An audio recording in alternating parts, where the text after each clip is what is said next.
సత్తెనపల్లి నియోజకవర్గంలో వైఎస్ఆర్సీపీ ఆధ్వర్యంలో వైఎస్ఆర్ కంటి వెలుగు కార్యక్రమానికి శ్రీకారం చుట్టారు. ఫిబ్రవరి 1 నుంచి సత్తెనపల్లి నియోజకవర్గంలోని ప్రజలందరికీ ఉచితంగా కంటి పరీక్షలు నిర్వహిస్తామని వైఎస్ఆర్సీపీ నేత అంబటి రాంబాబు తెలిపారు.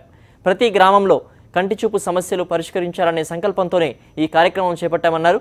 కంటి సమస్యలతో బాధపడే వారికి ఉచితంగా మందులు, కళ్లద్దాలు ఇస్తామన్నారు. అవసరమైతే ఉచితంగా కంటి ఆపరేషన్లు కూడా చేయిస్తామన్నారు. ఈ అవకాశాన్ని సత్తెనపల్లి నియోజకవర్గ ప్రజలందరూ సద్వినియోగం చేసుకోవాలని అంబటి రాంబాబు పిలుపునిచ్చారు.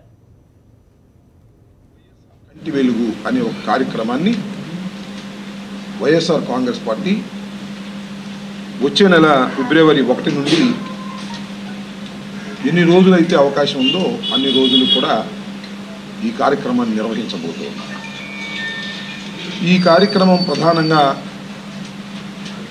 సత్తెనపల్లి నియోజకవర్గంలో ఉన్నటువంటి గ్రామీణ పేద ప్రజానీకానికి, మధ్యతరగతి కుటుంబానికి కంటి పరీక్షలు చేసి కంటికి ఉన్న వ్యాధులను గుర్తించి ఆ వ్యాధులకు ట్రీట్మెంట్ చేయటం, మసక ఉన్నవారికి మసకని టెస్ట్ చేసి వారికి కళ్ళజోళ్ళు ఇవ్వడం, ఆ తరువాత కంటి ఆపరేషన్లు చేయవలసినటువంటి అవసరం ఉంటే కంటి ఆపరేషన్లు చేయించటం.